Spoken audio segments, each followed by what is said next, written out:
ভারতে আতঙ্ক ছড়াচ্ছে গুলেনবাড়ি সিন্ড্রোম সংক্রমণ। ইতিমধ্যে মুম্বাইয়ে একাধিক শিশু আক্রান্ত হয়েছে গুলেনবাড়িতে। পুনের একাধিক হাসপাতালে আক্রান্তদের সংখ্যাও ক্রমশই বৃদ্ধি পাচ্ছে।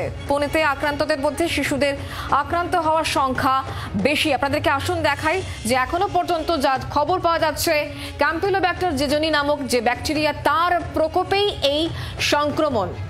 সেই সঙ্গে সাইটোমেগালোভাইরাসের জেরেও অসুস্থতা। গুলেনবাড়ি সিন্ড্রোম, যাতে আক্রান্তের সংখ্যা দিন দিন বাড়ছে। এই সিন্ড্রোমে শ্বাসনালী এবং পরিপাকতন্ত্রের সংক্রমণ লক্ষ্য করা যায়। সংক্রমণজনিত রোগীর আক্রান্তের সম্ভাবনা এই ক্ষেত্রে আরো বেশি বলেই জানাচ্ছেন চিকিৎসকেরা। 8 থেকে 80 আক্রান্ত হতে পারে যে কেউ। গুলেনবাড়ি সিন্ড্রোমে 8 থেকে 80 যে কেউ আক্রান্ত হতে পারে। মুম্বাইয়ে একাধিক শিশু আক্রান্ত গুলেনবাড়ি সিন্ড্রোমে।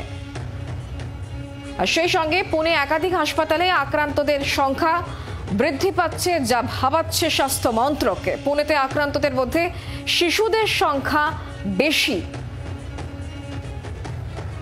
গত সোমবার থেকে পুনেতে আক্রান্ত হয়েছেন এখনো পর্যন্ত 73 জন বলেই খবর পাওয়া যাচ্ছে। এবং সেই সঙ্গে গত 4 দিনে আক্রান্ত হয়েছেন গুলেনবাড়ি সিন্ড্রোমে 26 জন। 14 জন রয়েছেন ভেন্টিলেশনে। অসাড় হয়ে যায় দেহ। এক্ষেত্রে যে যে সিমটমস দেখে আপনি বুঝবেন গোটা দেহে যন্ত্রণা হচ্ছে।